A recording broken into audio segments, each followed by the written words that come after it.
Eh bien, moi, je suis kinésiologue depuis juin 2018. Donc, ça fait quelques années que je pratique maintenant. J'ai fait plein de choses avant de pratiquer la kinésiologie, et notamment du chant. C'est vraiment ce qui m'a aussi donné envie de devenir thérapeute, aussi bizarre que ça puisse paraître. J'ai toujours trouvé que le chant avait des vertus vraiment thérapeutiques, en tout cas, il en a eu pour moi. Et j'ai cherché longtemps une pratique qui me permette d'utiliser ma voix et le son humain, hein, parce qu'il y a la sonothérapie qui existe, qui propose d'harmoniser par le son, mais le son d'instrument, là, c'était vraiment ce qui m'intéressait, c'était vraiment le son de la voix. Et la kinésiologie laissait de l'espace pour ça, donc je me suis formée à la kinésiologie et j'ai été certifiée en 2018. Alors, la question, c'est qu'est-ce que c'est que la kinésiologie? C'est moi qui pose les questions. La kinésiologie, c'est une pratique, alors on va dire qu'elle est psycho-corporelle, énergétique et émotionnelle, surtout émotionnelle, puisqu'on parle vraiment des émotions. Disons plutôt qu'on va réguler les états émotionnels pour pouvoir libérer des blocages et atteindre son plein potentiel, on pourrait dire, en quelque sorte. C'est vraiment une pratique qui est basée sur la médecine chinoise, sur les méridiens d'énergie. C'est vraiment une pratique holistique, ça veut dire qu'elle prend en compte l'être dans son entièreté, dans son état émotionnel, son état psychologique, son état physique, et son état énergétique. Comment se déroule une séance ? Une séance de kinésiologie se déroule en 3 parties, on va dire. La première partie, on fait connaissance, voilà. Donc c'est la partie qu'on appelle l'anamnèse dans la plupart des pratiques. Donc en tout cas dans mon cabinet ça se passe comme ça. Moi je reçois la personne et je prends vraiment un temps pour qu'on fasse connaissance, pour qu'on se rencontre, pour qu'on puisse échanger par la parole. Si la personne en a envie, parce qu'on peut très bien faire une séance de kinésiologie sans parler, c'est tout à fait possible. Mais j'aime bien laisser cet espace-là, parce que moi j'aime bien les gens, j'aime bien rencontrer les gens, et j'aime bien parler aussi. Dans un deuxième temps, la personne va s'allonger, donc on reste tout habillé en kinésiologie, on n'a pas besoin de se déshabiller, on a une table de massage, donc la personne va s'installer sur le dos. Et après avoir donc discuté avec la personne qui vient me voir, c'est-à-dire ce qui est sollicité dans la discussion, ça va être la conscience de la personne, ça veut dire son état conscient, ce qu'elle pense, les raisons pour lesquelles elle estime être venue, etc., etc. Quand elle va s'allonger, je vais rentrer en dialogue avec sa part inconsciente, par le biais de son corps. C'est-à-dire qu'on va utiliser un outil qu'on appelle le test de tonicité musculaire. On va tester la tonicité des muscles, et en testant la tonicité des muscles, on va avoir des réponses qui sont plutôt en lien avec l'inconscient de la personne. Et parfois, ce qui est assez surprenant, c'est que ce que l'on croit savoir ou ce que l'on pense n'est pas forcément en phase avec ce que le corps raconte, ce que la part inconsciente raconte. Et l'idée, c'est vraiment de pouvoir harmoniser la conscience et l'inconscient. Et est-ce que tout le monde peut venir faire une séance de kinésiologie ? Absolument.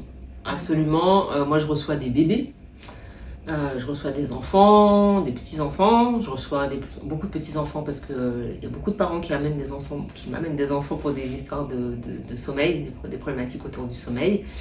On peut recevoir des jeunes enfants, des adolescents, même si les adolescents, des fois, ils n'ont pas très envie de venir, parce que souvent, c'est les parents qui prennent rendez-vous. C'est un âge où on a moins envie de venir. Mais ça peut arriver que ce soit une belle découverte aussi. De toute façon, quand les enfants viennent parce qu'ils en ont envie, ça fait toujours des chouettes séances. Moi, c'est ce que je dis souvent aux parents, si l'enfant n'a pas envie de venir, c'est pas la peine de venir. Et puis on peut venir jusqu'à, je crois que la personne la plus âgée qui soit venue me voir, elle avait 84 ans. Donc on va dire que c'est de 0 à 99 ans. On peut venir vraiment à tout âge. Voilà. Et comment se passent les séances avec les enfants ? Les séances avec les enfants, ça dépend de l'âge de l'enfant en fait. Moi, souvent, j'ai créé, je reçois dans le cadre de séances pour les enfants, mais j'ai aussi créé un format séance parents-enfants. Pourquoi j'ai créé ce format-là ? Tout simplement parce que avant de créer ce format, je recevais beaucoup d'enfants et je me suis rendu compte que très souvent, Alors quand je dis très souvent, c'est vraiment très souvent, hein, très très très souvent. Les enfants, ils avaient une problématique, mais c'était pas vraiment une problématique qui leur appartenait entièrement en fait. C'était souvent une problématique liée à un environnement émotionnel, ou un environnement émotionnel familial ou parental, ou voilà, c'était pas forcément. Eux, le problème, c'était plus, ils étaient plutôt le symptôme d'une problématique. Et souvent, je recevais ces enfants et puis je devais à la suite faire intervenir un petit peu ou proposer une petite séance ou faire un petit ajustement émotionnel ou énergétique sur les parents. Donc je me suis dit, ça peut être intéressant de faire une séance de proposer des séances parents-enfants. Parce que peut-être que les parents, au moment où ils vont prendre rendez-vous, vont se poser la question, est-ce que vraiment la problématique appartient essentiellement à l'enfant ou peut-être qu'elle m'appartient aussi un petit peu. Et ça donne des choses assez rigolotes parce que ça arrive très souvent que ce soit, moi c'est ce que je dis, hein, souvent ce sont les enfants qui amènent les parents. Donc les parents viennent pour une problématique définie pour leur enfant, on va dire le sommeil, parce que ça arrive vraiment très souvent. Et puis à la fin, on se rend compte que en fait, c'est l'enfant, le petit garçon, la petite fille qui a amené son parent qui a une vraie problématique compliquée en fait. Donc c'est des belles séances souvent. Alors par contre, pour répondre à ta question, parce que j'ai pas vraiment répondu, j'ai digressé. Comment se passe la séance? Ça va dépendre de l'âge de l'enfant. Souvent les enfants en dessous de 6 ans, c'est pas toujours le cas, mais la plupart du temps, ça m'est arrivé encore la semaine dernière de recevoir un petit garçon de 5 ans et j'ai pu faire la séance directement sur lui. Mais la norme, souvent, c'est qu'en dessous de 6 ans, c'est compliqué de faire la séance directement sur l'enfant parce qu'il n'est pas patient, parce qu'il n'a pas envie, parce qu'on lui demande de rester un peu tranquille et puis on lui demande de faire des mouvements et tout. Puis il fait un peu sa vie, quoi. Donc on fait la séance pour l'enfant en transfert sur le parent. Ça peut paraître complètement bizarre, mais ça marche vraiment bien. Ça marche vraiment bien tout simplement parce que les petits-enfants, ils sont, comme je viens de le dire, ils partagent vraiment un monde émotionnel avec leurs parents. Et en fait, on a tout à fait accès à leurs problématiques à travers les parents. Pourquoi proposer des séances de kinésiologie aux enfants? Alors, parfois, certains enfants ont vraiment eu des problématiques spécifiques, c'est-à-dire des naissances très compliquées, des hospitalisations. Et là, il y a vraiment une charge émotionnelle, ou alors des cas de harcèlement, enfin des choses qui sont vraiment en lien avec leur histoire de vie. Et dans leur courte histoire de vie, ils ont vraiment des charges émotionnelles qu'ils ont besoin de libérer en fait, en lien avec ce qui a pu arriver dans leur histoire. Le divorce de leurs parents, il peut y avoir aussi des maltraitances, il peut y avoir plein de choses qui peuvent intervenir et pour lesquelles ça fait sens qu'ils reçoivent une séance de kinésiologie. Mais les enfants, ils sont aussi les symptômes des problématiques parentales et familiales. Parfois, il y a certains parents qui ont du mal à voir ces problématiques directement. Des problématiques qui les concernent, mais ils n'arrivent pas à les voir directement. Parce qu'en tant que parents, on a souvent les yeux rivés sur nos enfants. Et on voit ce qui se passe pour nos enfants, mais on voit pas forcément ce qui se passe pour nous. Donc certains parents ont besoin d'amener les enfants qui ont des problèmes de sommeil, qui font pipi au lit, voilà, plein de petites choses comme ça. Et les parents n'ont pas de solution, donc ils amènent les enfants en séance de kinésiologie, et puis ça leur permet de pouvoir comprendre et de pouvoir avoir accès à une autre problématique, la problématique qui se cache derrière, qui souvent est en lien avec eux. D'ailleurs, souvent quand les parents prennent rendez-vous, je les appelle sur les séances enfants, j'appelle souvent en amont pour avoir un petit peu un éclairage, savoir un peu de quoi il s'agit. Alors j'essaie de le faire autant que possible, des fois je peux pas parce que je suis un peu débordée, mais la plupart du temps j'essaie d'appeler des parents avant pour savoir un petit peu pourquoi ils prennent rendez-vous.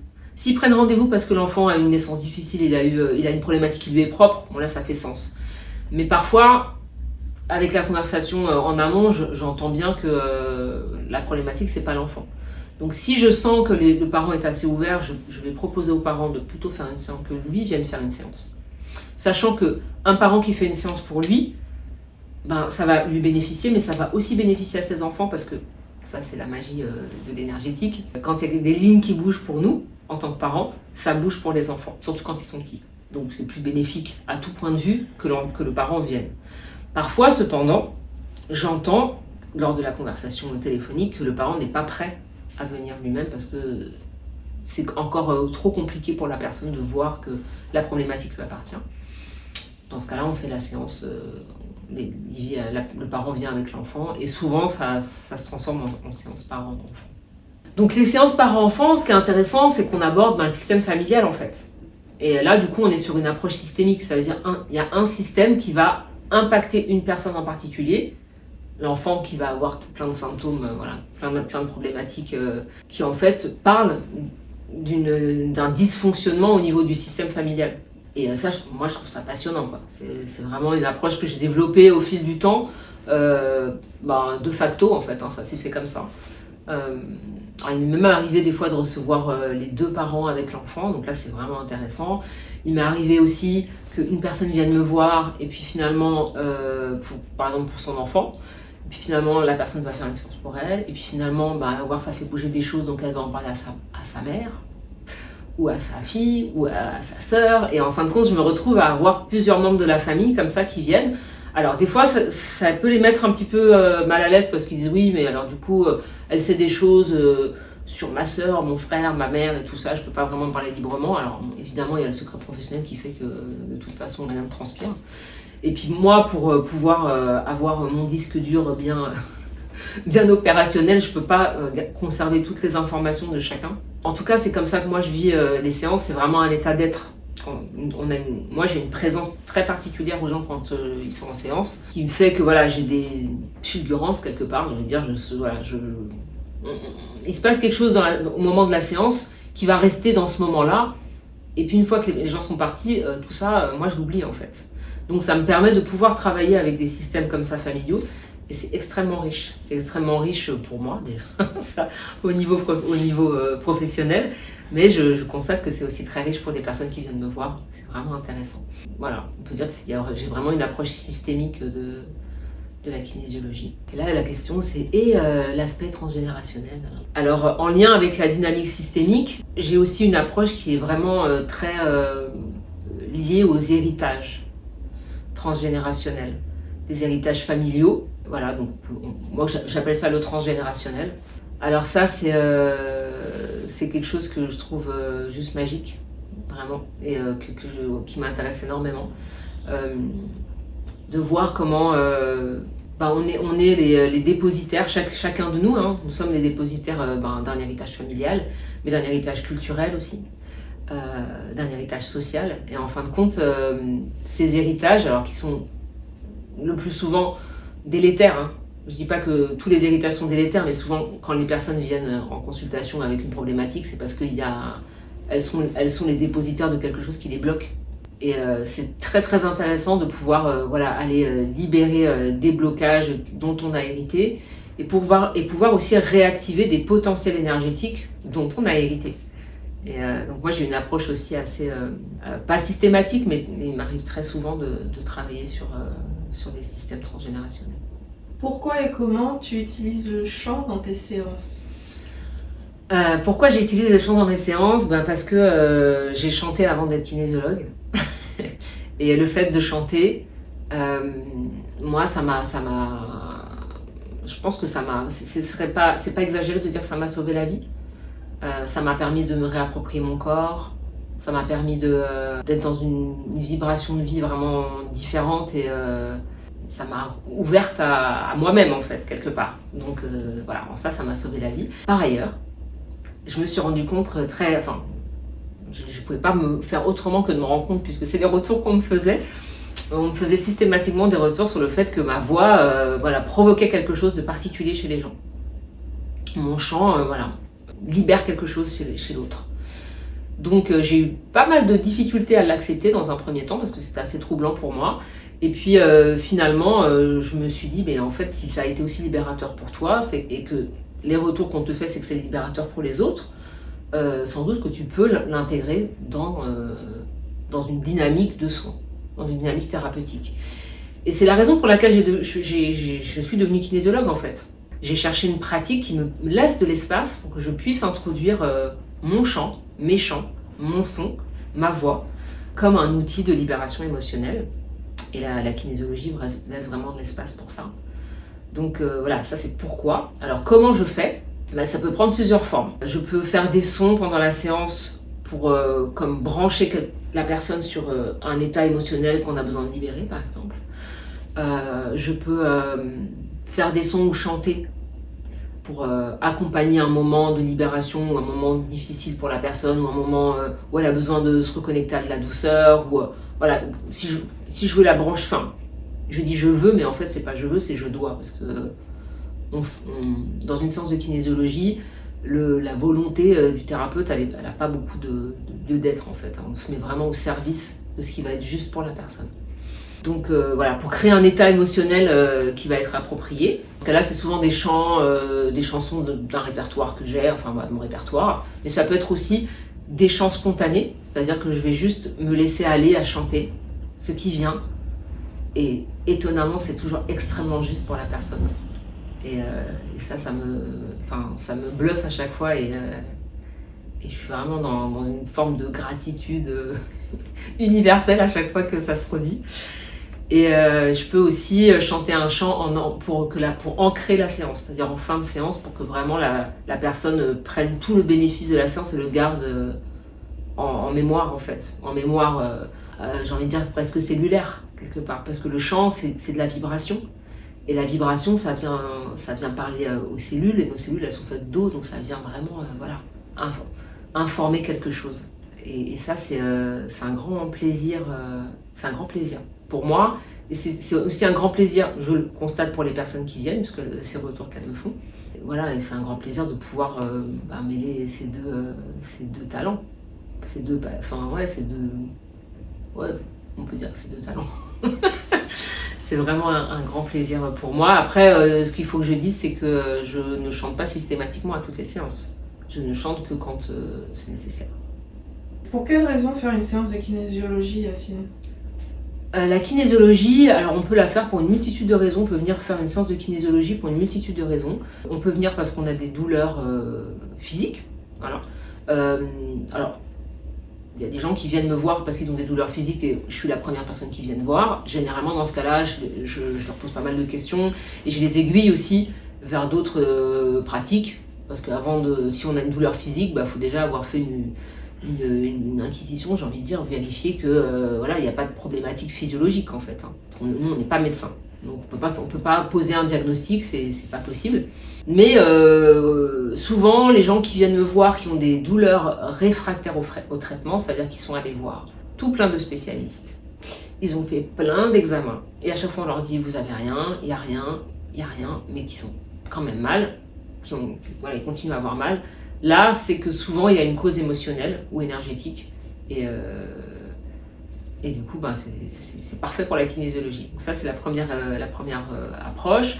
On peut venir parce que, notamment pour les enfants, il y a des problèmes d'apprentissage, des problèmes de sommeil, des difficultés à gérer les émotions, les colères, la frustration. Voilà, on a du mal à mettre des mots sur ce qui se passe pour les enfants, par exemple. Donc, du coup, il y a un petit peu de réaction un peu agressive ou violente, ça peut arriver. Tous les problèmes d'apprentissage pour les enfants, mais pour les adultes aussi. Je reçois pas mal de dames qui ont des difficultés à passer leur permis de conduire, par exemple, plutôt les femmes. Ou alors on est des personnes qui sont en train de changer d'activité, et du coup ils doivent réapprendre plein de choses. Ça, c'est des problèmes d'apprentissage. Ça peut être pour des problèmes relationnels, des phobies, des crises d'anxiété, des angoisses, une rupture, un deuil, un accompagnement à la maladie. Vraiment, ça peut être pour une multitude de raisons. Tout ce qui va toucher aux émotions, en fait, quelque part. C'est un bon sujet pour nous. Parfait.